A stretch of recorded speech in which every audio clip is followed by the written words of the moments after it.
Hey everybody, welcome back. So if you've watched my channel for any period of time, you'll know I've bought several tools from IWISS. They're a company that makes small hand tools like crimpers and cutters and things like that, and I've always been really happy with them.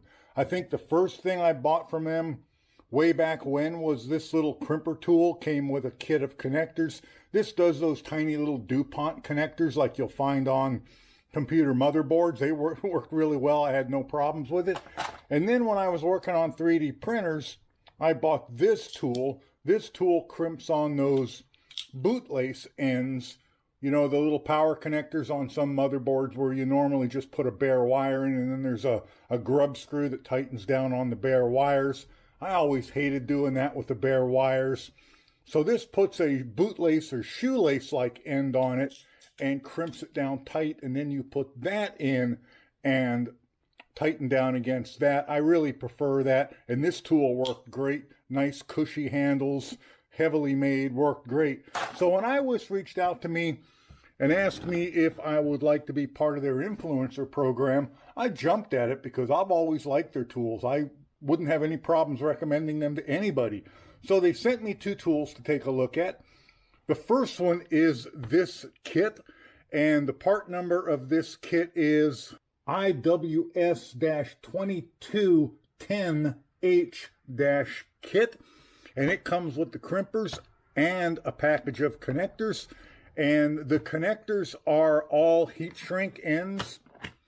So, and then, you know, you'll see that on ones that have the metal ring, like, they're already heat shrunk down against the metal part of the ring, and then they have a good amount of heat shrink back the other way. And the crimper will crimp from AWG 22 to AWG 10. And these connectors, the pink ones will work with AWG 22 to 16. The blue ones work with 16 to 14. And the yellow ones work with 12 to 10. So it's really got the bases covered as far as most automotive wiring is concerned. You rarely see anything on automotive other than the battery and battery type connector terminals. In my opinion, it's larger than 10 gauge wiring. So the second tool they sent me, and let's turn it around here so we can see it a little bit better. This tool does the battery and the larger cables. And as you can see, it's a much larger tool. And this part number is IWS-0840S. And this is designed for battery cables and welding cables. And this thing does sizes AWG 86421, 1/0, 2/0, 3/0, and 4/0. And it comes with a little bit of a manual, kind of give you an idea. Comes with also a tool that strips the insulation off, and then a tool that can adjust it too. Let's start by looking at the tool that does the heat shrink connectors, the small ones. Let's try one of them, and I've tried a couple of others already, and I'll show you everything that I've done. So for full disclosure, I have already done one of each size of these, just to kind of get a feel for the tool so I don't make an idiot of myself. And actually, it is really easy to use. So let's do one here together. I have a piece of 10 gauge wire, and I'm using the 10 gauge wire just because it's big and it's easy for us to see. And let's use one of these nice big terminals with the U on the end. These are the kind that you just have to loosen the screw and they slide in and out. I don't use these a lot. I prefer ring terminals, but I know people who do really like these. So first thing we're going to do, we're going to go to the tool. This is how I like to do it anyway. One thing you'll notice about the tool is it crimps flush on this side, and then this side it's inset quite a bit. Part of that is so that if you have something and you're crimping, you know, like this, you have the space to crimp it without destroying your end. So I'm just going to get it in here.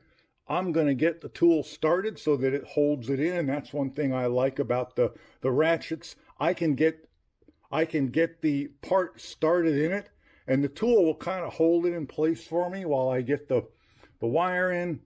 I probably stripped way too much of that back, but you know what? That is my MO when I do this. I tend to strip far more than I need to. So we're going to put the wire in, And then we're just going to squeeze until the tool releases. So all the way down, if I only squeeze part way, the tool does not let go. So I'm going to squeeze all the way down, and then the tool will open up for me. And now I am crimped in really well. Let's get something to shrink that down with. Now you can, of course, shrink this down with something like a lighter. Like I've seen people do it with Bic lighters and matches. You certainly can use something like this. I do, and I'm guilty of this. I've done this more than once because it's been handy. But also, if you're working on cars a lot, you're probably better off with some little miniature heat gun like this. I think this was 12 bucks on Amazon. And let's just shrink it down with that. This one gets hot pretty quick. But I'll just kind of give you an idea of what this looks like when you shrink it down yourself. As soon as the gun gets hot, you'll see it start to shrink really quickly. There we go. Now we're shrinking.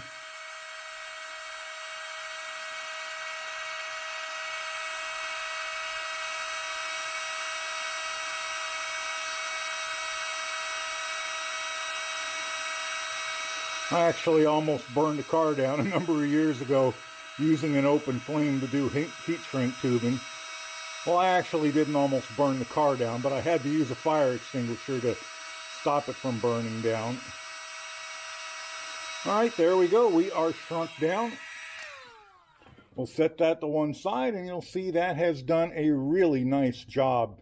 If you're working on cars, having heat shrink and heat shrink terminals and a good crimper, you know, you're trying to tailor make wires to fit your custom car, or even just some off-road vehicle, or even your own daily driver where you don't want wires to be too short or way too long. This kind of thing is an absolute must to have, in my opinion. So here that one I just did is, along with the ones I had already done. And you see, they all look really nice. I mean, I go down from 18 gauge all the way up to 10 gauge. In fact, this might actually be 14 gauge or 12 gauge. That's 12 gauge. This blue one is 10 gauge. And then this one here was 16 or 14 gauge. Anyway, worked really well on all of them. It's a tool I really like and one that I will probably be using a lot. So the other tool we're going to be looking at is the large cable crimper. This is designed for, you know, battery cables for cars, welding cables, and even larger. The tool itself, let me step around to the side so I can try not bash in the camera. The tool itself has replaceable jaws. The jaws that are currently in it do 1 gauge, 2 gauge, 4 gauge, and 6 gauge. Replacing the jaws is pretty simple. You simply loosen these screws. This here slides back on this little, see that little slot in it? Both slide back, and then the jaws slip out that way. Very easy to do.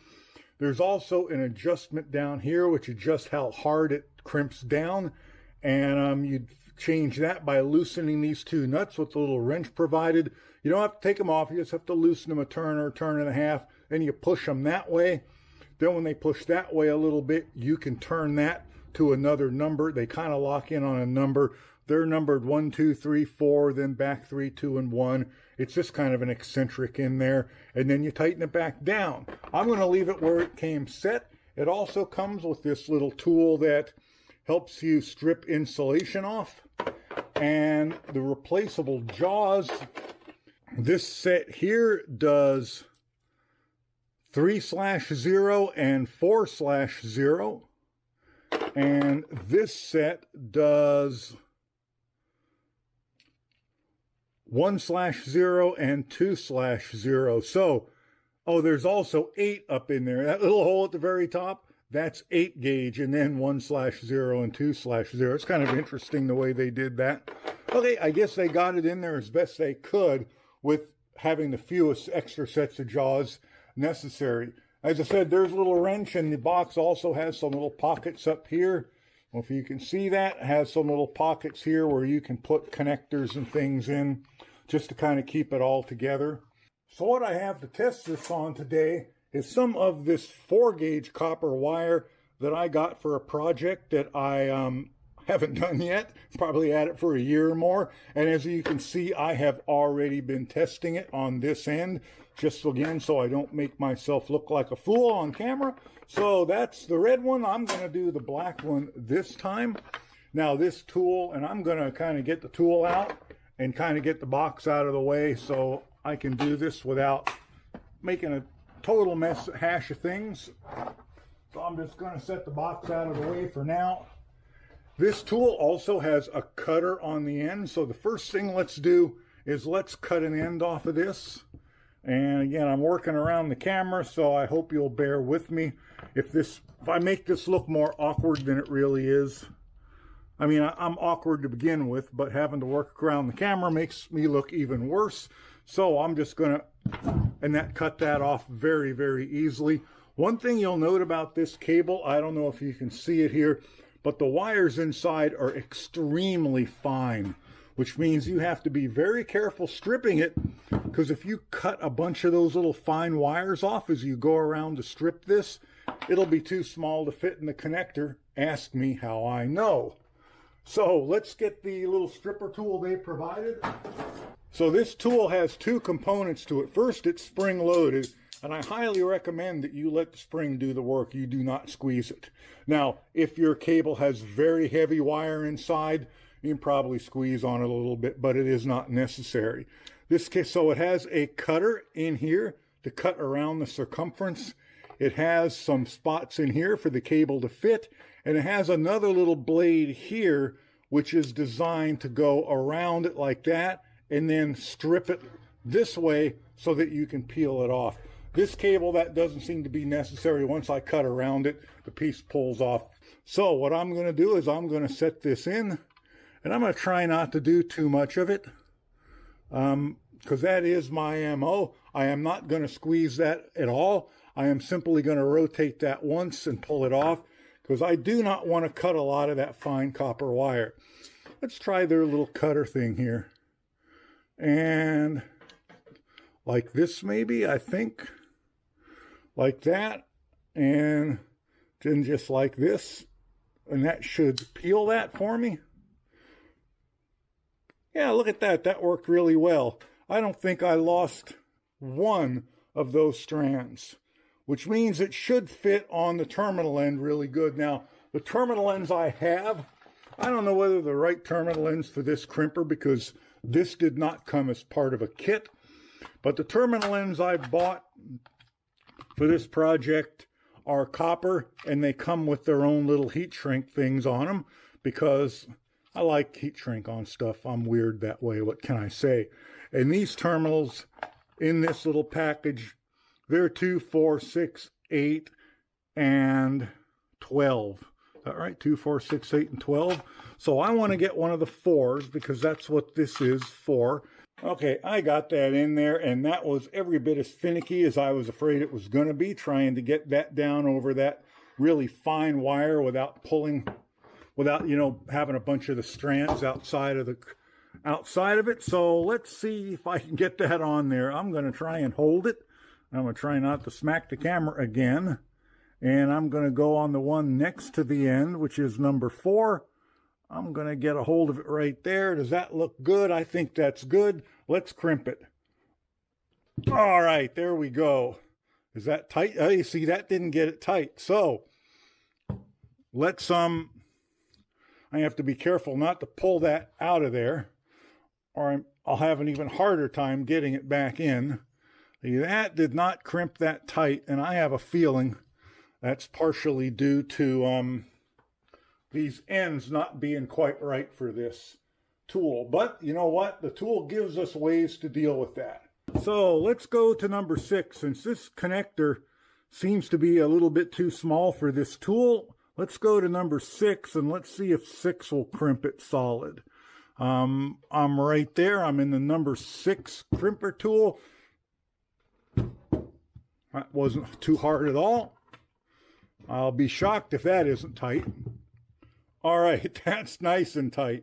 Wow, that is nice and tight. Okay, and that wasn't even hard to crimp it down. So I'm guessing my issue is just these ends were not designed for the dies in this tool. I don't know if IWISS sells this as a kit with their own matching ends. If they do, I would probably recommend that that is how you buy it. If not, you can do what I do and just use the die that works the best with it. So that worked super well.